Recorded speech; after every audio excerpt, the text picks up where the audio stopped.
A really good example of that is a call centre. There is always an underperforming team in a call centre because that's how they run. They are always monitoring how good everybody is. It's very, very competitive. So there's always somebody at the bottom in a team, that's underperforming in their eyes. That would be a perfect place to go in, run FLOeLLA through that team, find out where they are, pull out all the things that are not sort of joined up, get that fixed, and actually then you can promote it against all the other teams as well, so you can actually then expand it across a department. So that's actually a really good example. And again, to flip that completely on its head, if you're a big organisation and there's a department that's working really well, you do a FLOeLLA on that, and we can answer it's running well because of here.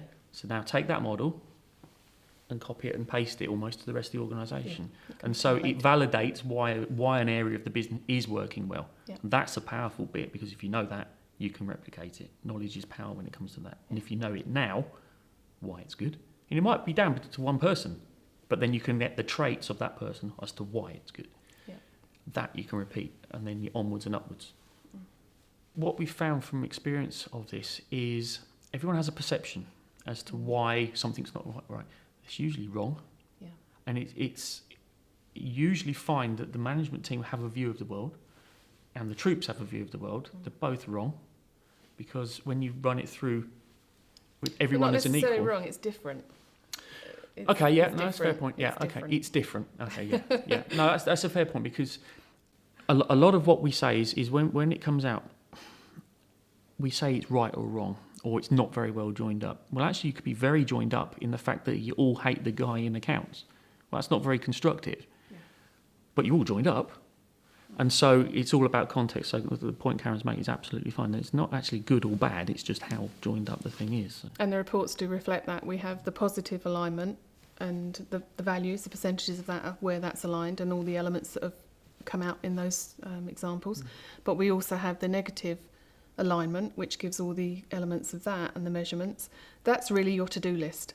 If you pick on that, that's going to improve things, because it has to. But it could be that 80% of people are not, they're all saying the same thing, that there's not enough time in the day to do their daily tasks. Well, there's the reason why. They're all moaning about it. They're all saying it's a problem. That's going to be the quick win. Get that sorted out, and you've actually, all that major sort of problem has gone away. But then the other thing that also then comes out is the variances, where all the people down here have the valuable stuff that has not been mentioned by the sponsor at all. That is the really powerful one as well. So again, another way of looking at it, and the thing I find interesting, is the boss.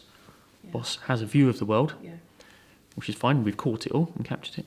Then you talk to the troops, and they have their view of the world, and you realise just how disjointed it is. And so when that's all fed back up, it's almost a shock. It's a great shock.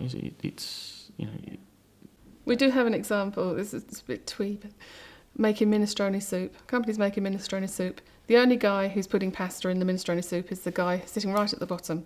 So we do all our interviews, everyone talks about minestrone soup and how lovely it is, tomatoes, this, that and the other.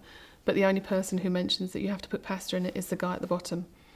If he goes for any reason, or there's an organisation restructure, and he goes, you've actually stopped making minestrone soup, because he's the one keeping the lights on.